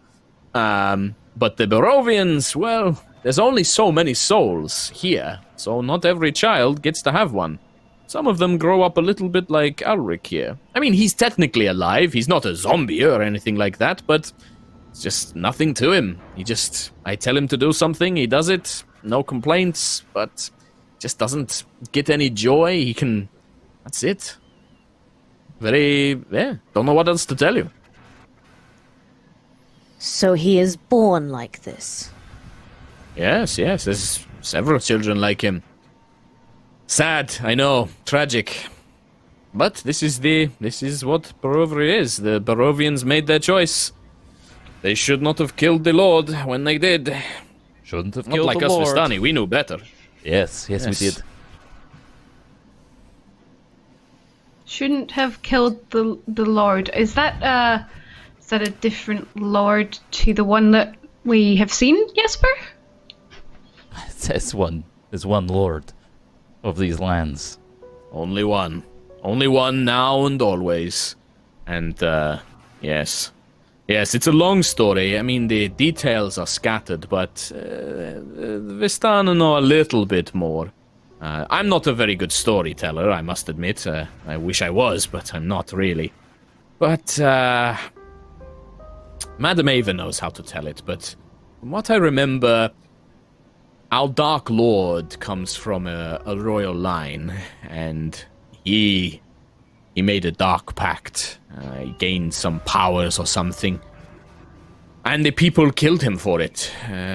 And I ever go and since... close the windows while he's talking, because I'm paranoid of... The windows are already closed. They're like Okay. barred with heavy wooden bars. Like they've been nailed in. There's no shutters or glass here. It's all just heavy woods. In which case And you I'll can just- see it when he speaks, his voice does drop, yeah. I'll just look around, making sure there's no, Yeah. points of entry from the outside Entry. world to listen. Sure. Yeah, no. He just kind of leans in and his voice goes darker. He watches us from the castle. You might not be able to see it from here, but if you go up to the cemetery, you can see it. Castle Ravenloft, they call it. It looks down out upon all of the lands he commands. It's his kingdom. These people are his people. What a lovely lot they are, too. Oh, yes, we, would you believe it? Oh, we just, never mind. He kind of looks at you oddly and kind of waits for a moment.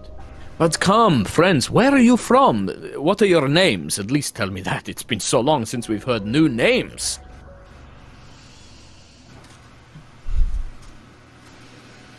My name is Shadow Rose. Beyond the Veil. I was going to say, you are very quiet. Jesus.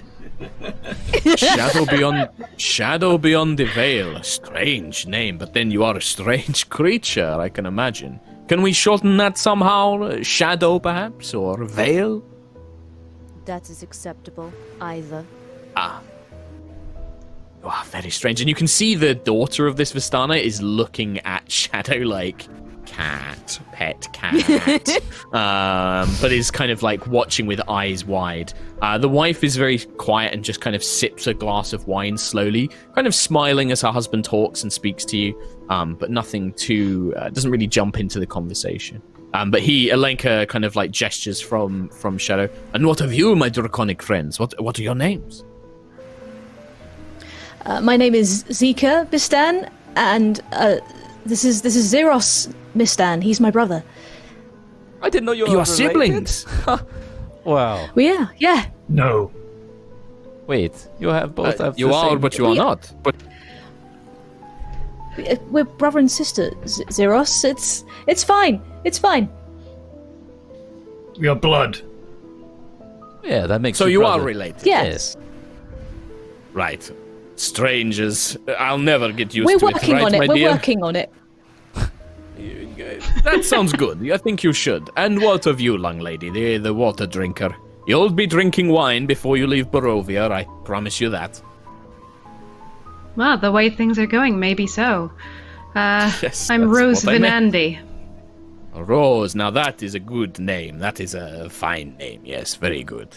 Well, we are honored to have you here. And what about you, Vistana brother? What's your name? I don't think we've met before. Jesper, pleasure to meet you. It's good to see some Nice to meet- Vistani in this village. You choose a strange place to hold a business. Well, you know, the people here, they need wine. Everybody needs wine.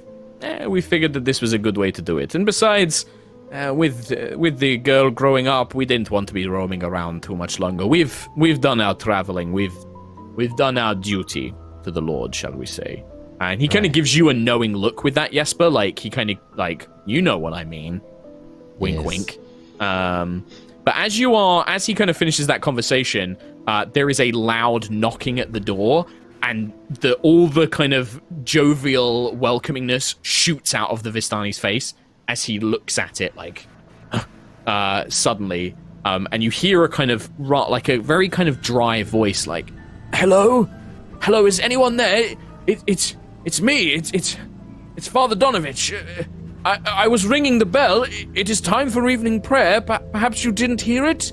I really think that we should all gather for a prayer to the Morning Lord this evening, more than ever. Please, hello? Anyone? And you see the Vistana kind of looking at each other and looking at Jesper like, what do we do? Do we open the door? I don't like the sound of it.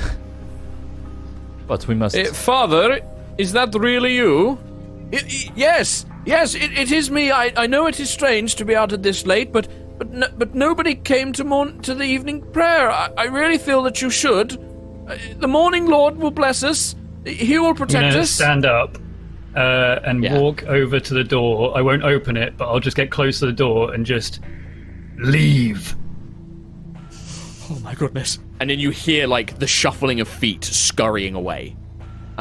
This voice, this unexpected, deep growling voice, enough to scare whoever was outside away. And I like turn around, like adjust my chainmail, and then come and sit down. Well... does Zeros or Zika drink, by the way? Because there is a glass of wine in front of you, but I don't know if you guys would drink it. Zika, did you drink it? I'll drink. I'll have the wine. Yeah, I'll take some. So I've alright. been holding mine, but I haven't been drinking anything. So the moment she finishes hers, I then just pass that and put that in front of her as well. Okay. Wow. So you get another one. I mean, Not even it's drinking okay wine. wine. It's not amazing, but it's strong, and right now a drink is kind of warming at least. Kind of staves off some of the fear. I just What don't does Shadow accept the do? drink. Yeah. I'm kind of staring at the barkeeper, and I'm kind of doing little experiments. Like if I move one of his glasses to the other side, or if I just, just kind of, I'm just trying to. The fact he has no soul, I don't. Yeah, so like you kind of move the glass, and he's like, he looks at you. Please don't. And he kind of gets up and he picks it and takes it back to its spot and cleans it. Talk to Alenko. What is it? What is it like, not having a soul? Fine. What do you aspire to? He just looks at you, and it's a sad look. You can just see there's just nothing. There's no ambition, there's no joy, there's very little. The only emotion you can really pick up on is fear. When the door, went, he looked as scared as everybody else did, but there's no joy. He just is like, to survive. Puts the glass back, takes the next one, cleans that. Puts that back, next one, cleans Can I that. try and take his hand and just hold his hand and... No, he don't. No, he won't let. He'll just snatch his hand away. Like, stop, just leave. My heart breaks for you, friend.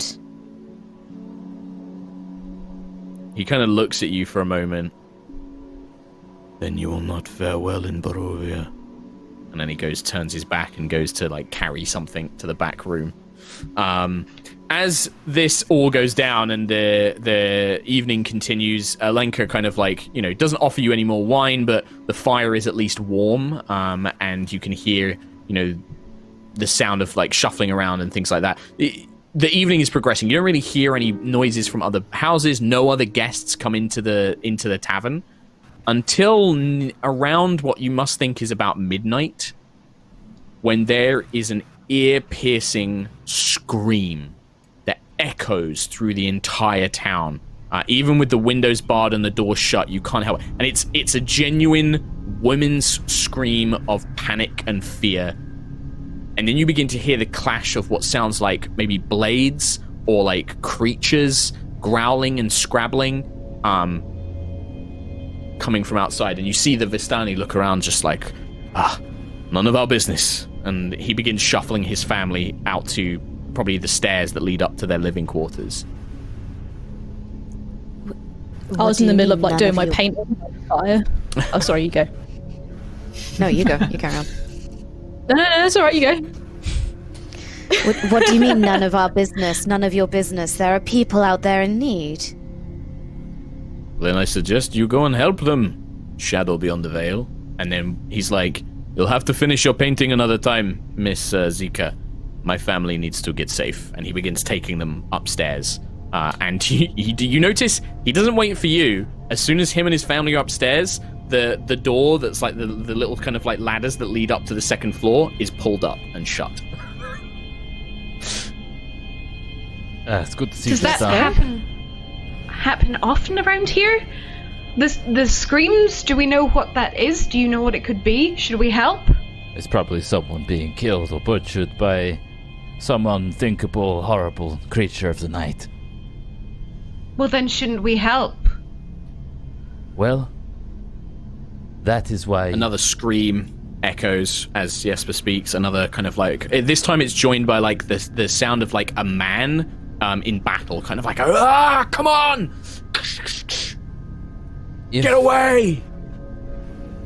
The hand that was dealt to me is for this purpose, then I will follow your lead, if you are truly the soldier. Or the Avenger, or the Elementalist, or the Priest. I look at all of them. This is your I destiny. can't go on my own, I need help. The deck was not dealt alone. I think anytime there's a scream, anyone that's like looking at me, there is like a wince, like a very, very subtle wince. But otherwise, like after each scream, I'm kind of like looking at Zika. Like waiting for like to be told what to do. Waiting for a command, yeah. If you want to save a life, maybe now's the time to do it. I'm gonna go towards the door. Okay. So Rose begins pulling out her gear. Okay. You open the door, and you can definitely hear the sounds of fighting coming from not too far away. Just need to check where exactly. I will start following Rose. Where she goes, I go. Okay. Yeah, so it's coming out of the tavern itself. It's down a street, but kind of like a narrow row of houses to your left. There appears to be a large house at the end of the row of the streets. This one here. If you scroll down a bit, Trot, you should be able to see it. This one here. This large house, you can see that there is a ring. There's like an iron fence that surrounds this large mansion. The fencing has been twisted and torn. There are stones loose and broken, and you can hear the sound of thumping against wooden walls and a kind of cackling screech coming from creatures somewhere around the house. And you can see that some of the windows have been broken and things like that. So, Rose, you begin making your way that way. Go on. When we were kind of waiting in the inn after our conversations, would that count as a short rest? Sure, you can take a short rest, yeah. Yeah, absolutely, that's a short rest. You had like 2 hours of like sitting around drinking wine and enjoying a fire. I'm going to do that then and roll some hit dice. Sure. When did you take damage? Very good. You took like you got bit, didn't you? Oh, right. I got bit by a zombie. So, you hear this kind of terrifying screech. Rose begins making her way for the door. What's everyone else doing? I'll take a deep breath. I'm following Rose.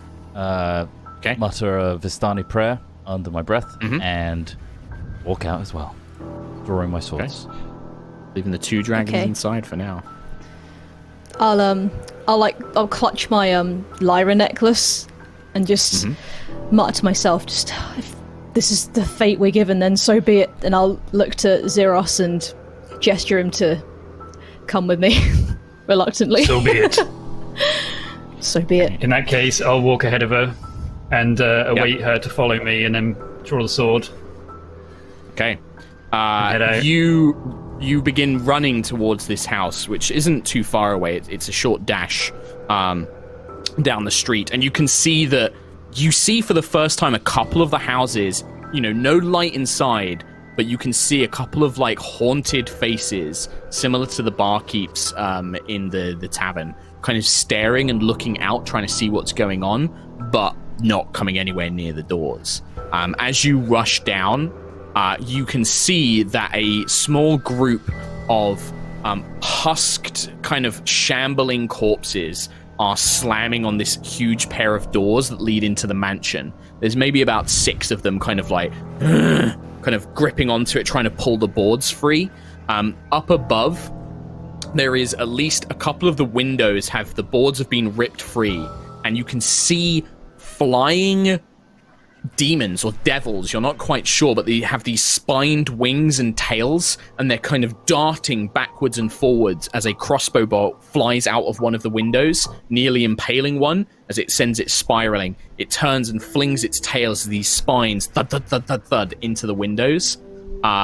As you begin running up, and the sound of your armor and your weapons kind of hitting against each other, quite a handsome-looking Barovian man, this one full of life. There's no mistaking that this Barovian is completely different to the one that you met in the bar.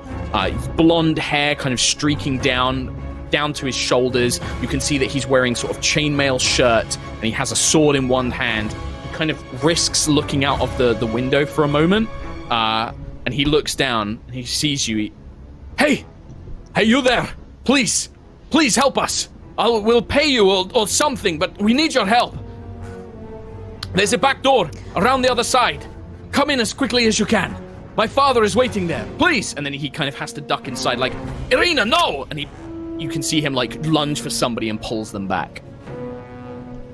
I will dart to the back door. Irina, interesting. Yeah.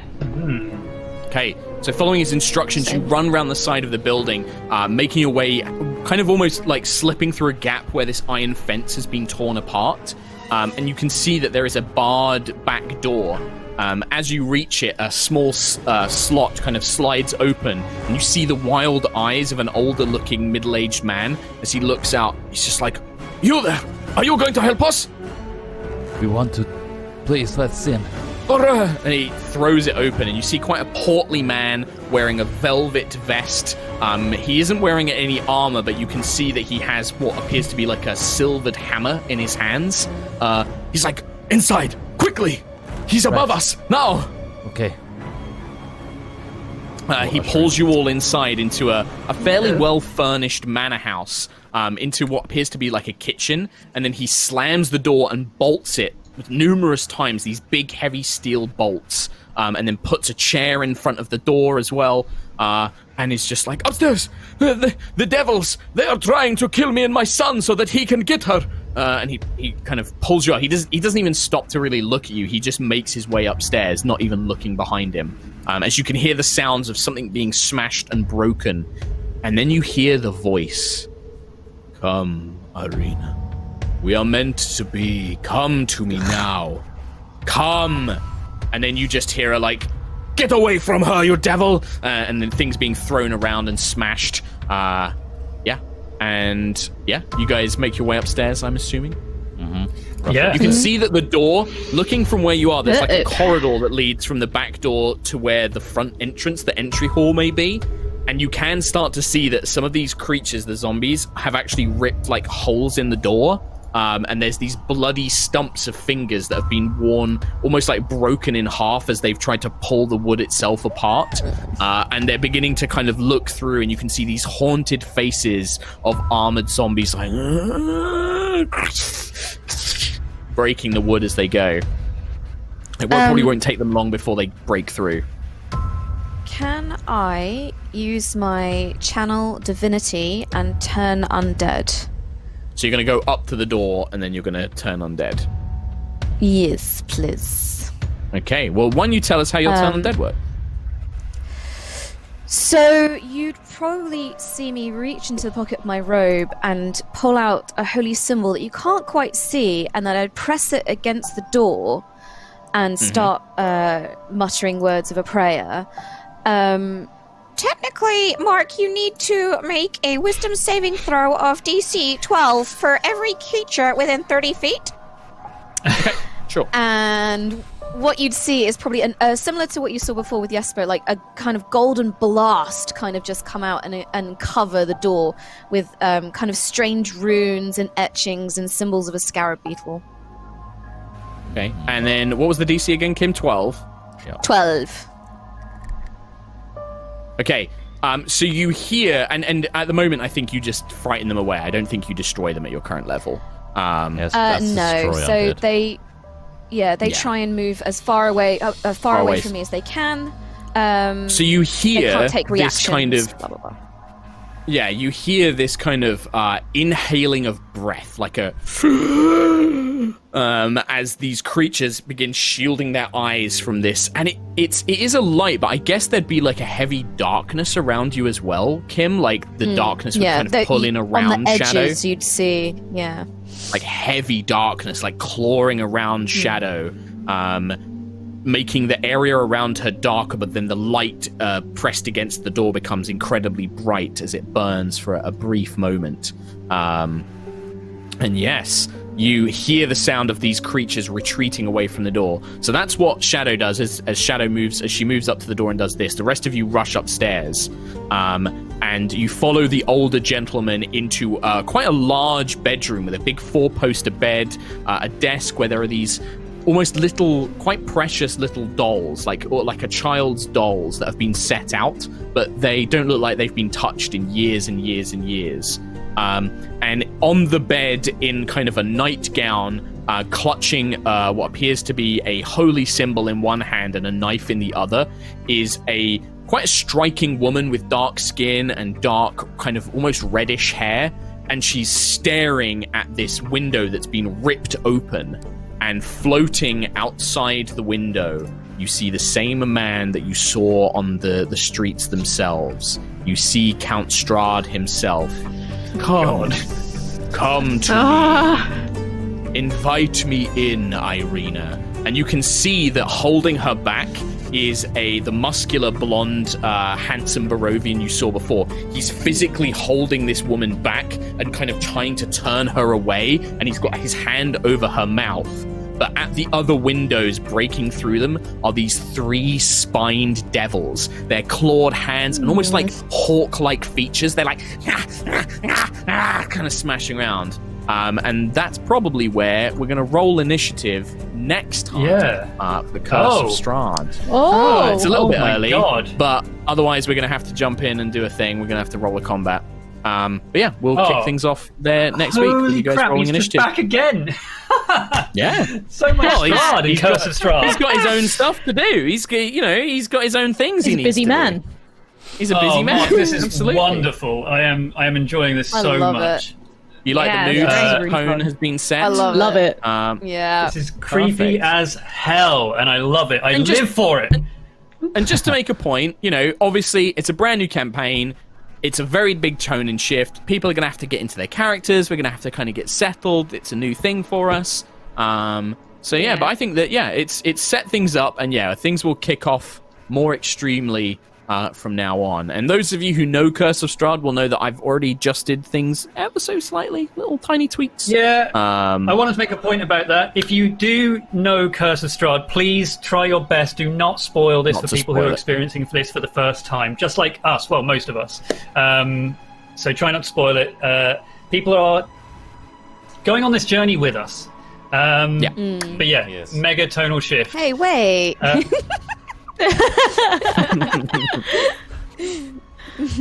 Perfect. Tommy, do you want to read out any? Yeah. Also, remember, this isn't the usual high roller style. Normally, we're at a table doing Rois, but this is the current situation. But if you are new to high rollers and want to start with our actual campaign, watch Rois from episode 0. You've got like 65 to go. It's fine. And you'll get to see our normal setup with Plenty. that. Like I said, we do normally play at a table. Obviously, with COVID, we're all playing remotely. But we're going to make the most of it. But it also means that we get to do this as a bonus stream, which we normally wouldn't be able to do because we'd all have jobs and be busy. But now we're all at home. We need social interaction, and this is it. Yeah, this is our way.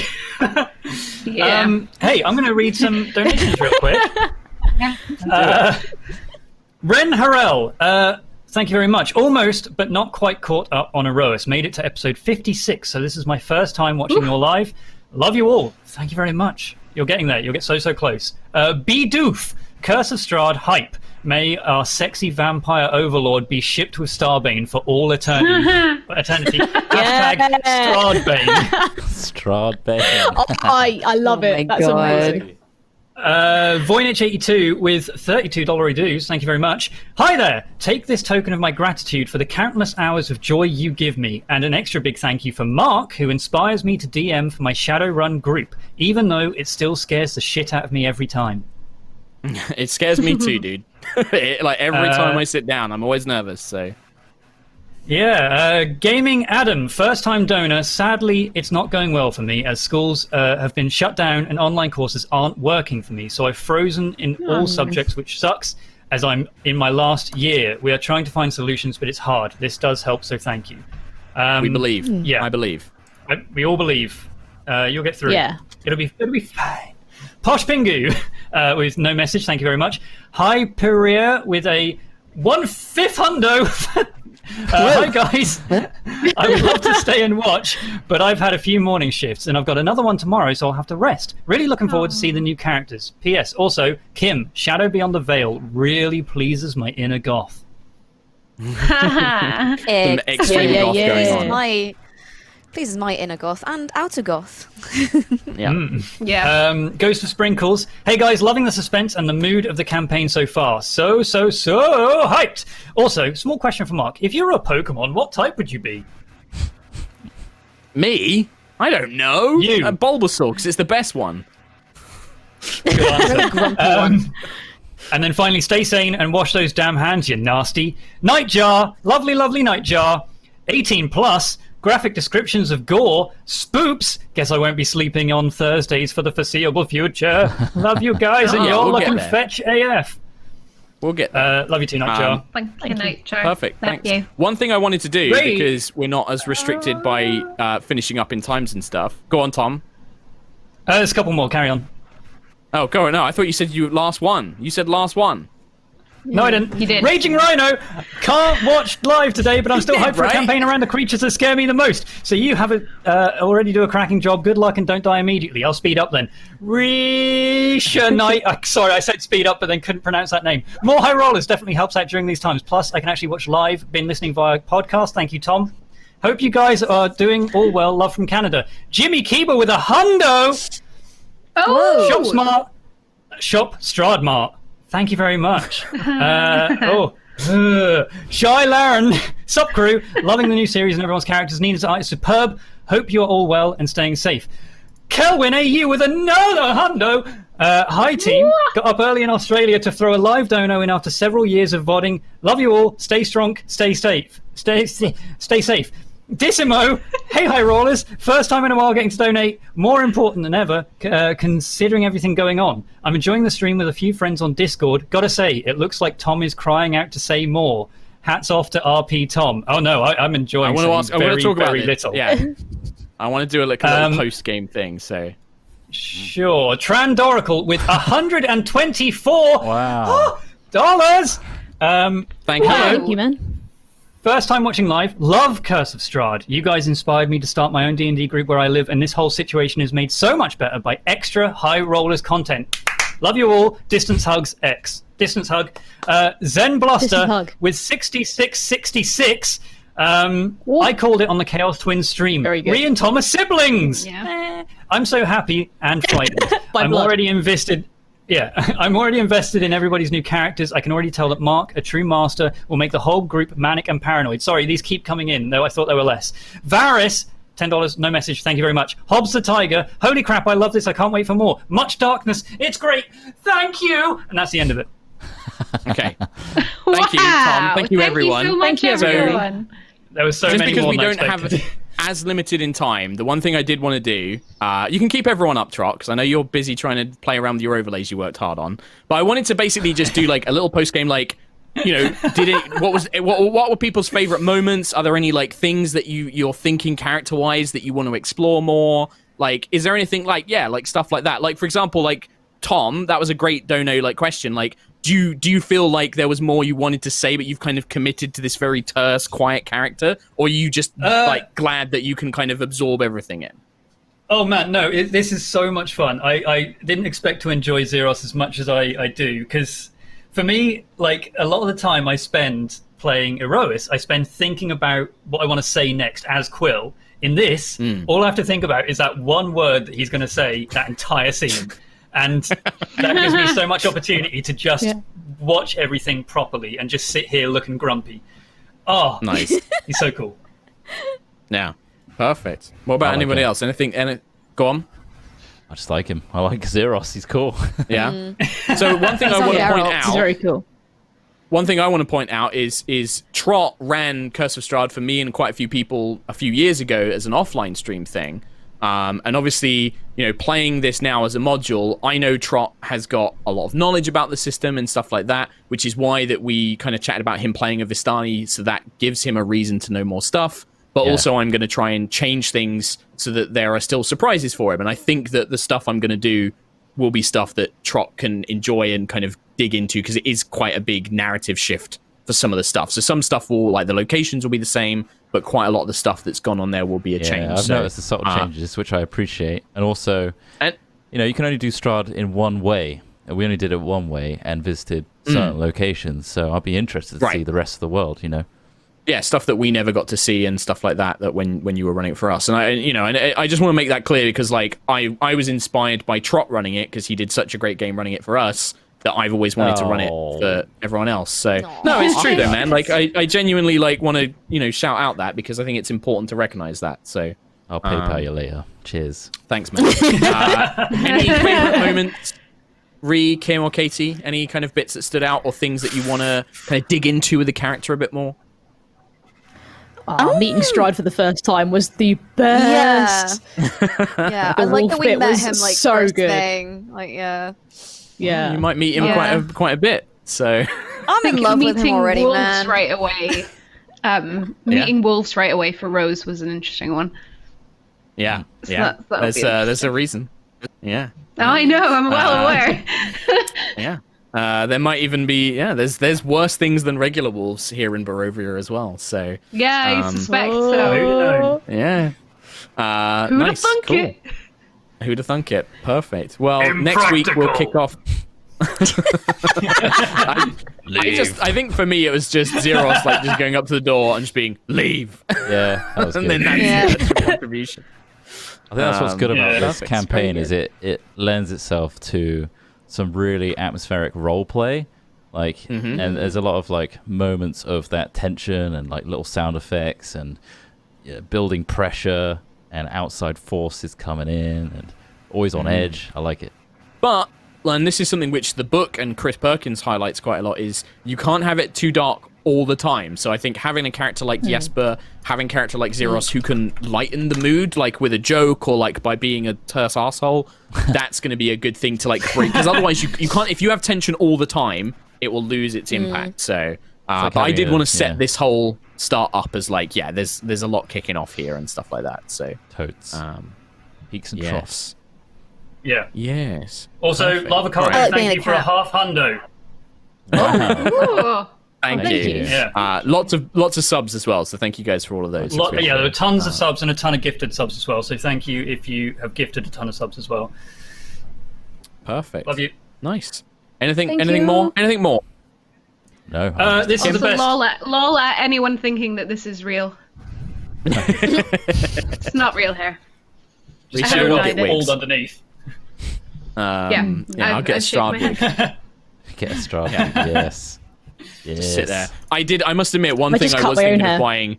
was one of those big collared cloaks, and I was going to wear that like Christian. But you can't get one. You can't get them delivered at the minute, so I couldn't get it. I'll make one for you, and I'll deliver it. Yeah, if you make me like a big Strahd, like in the art Nina did for me with like the big collar, I'll 100% wear that whenever we play. Brilliant. 100%. All right, perfect. Well, thank you guys for playing. Thank you, audience, for watching. Thank you for supporting here on the High Rollers Twitch. We will be back next Thursday to continue with starting off with a combat. How about that? Let's do it. How about that? Yeah. So into it. Yeah. How about that? Get to find out a little bit more about Irina and all of the stuff going on there as well. So, And Strahd Bay. perfect. Very good try. More Strahd Bay. Strahd. I mean, yeah, you're gonna. This is one thing. Like, you're gonna keep seeing him. You're gonna keep seeing him. So I know. It's cool. I like it. He's just right there from the start. Oh yeah, it's his land, dude. Like, you're in his kingdom now. So That's really interesting. I'll tell you one thing. Pops up all the time. I'll tell you one thing. I had it prepared that, like, because I kind of gave you a pause, and if any, like, I kind of almost saw like Zeros trying to like square up to him or give him shit, or like somebody like saying something insulting. I had a whole thing planned if you did. Oh no, dude! I was I very don't doubt close. Yeah, I was very close to getting off a little guy involved. Yeah. Oh man. Please do. It'll be the next one. Chef's kiss. I would have loved it. I'm just going to invite him in. will- I'm just going to invite him in and kill him. Yeah. No. Come on in. Get in Do we here. want? Sure, you guys can play. So yeah, we will we've got see no all time of limit. you. We don't know how to do outros. Yeah, well, no, I'm outroing it now. I just wanted to do like a little Perfect. post game thing because I think it's a nice thing to do. No, yeah, I like it. All of you at home, we will see you on Sunday at 5 o'clock for Yes. our regular game Erois. That's on the Yogscast Twitch and hopefully here on High Rollers as well. So you can check that out there. We will see you then. Please do spread the word. Like always, I always say this: if you can't sub, if you can't donate, that's fine. The best way you can support us and the stream is spreading the word. Post about it on like the D&D Reddit. Post about it on the RPG Reddits. Send it to your mates on Facebook. All of that stuff. That's genuinely the best way you can help. So from that, take care. Look after yourselves. Stay healthy. Stay safe. And don't invite Strahd in. Wash your hands. No, do not invite Strahd in. Don't invite Strahd in. Don't do it. Because he'll come. All right. Yeah, he's Bye. coming. Bye. Goodbye, everyone. Bye. Sleep well in your house.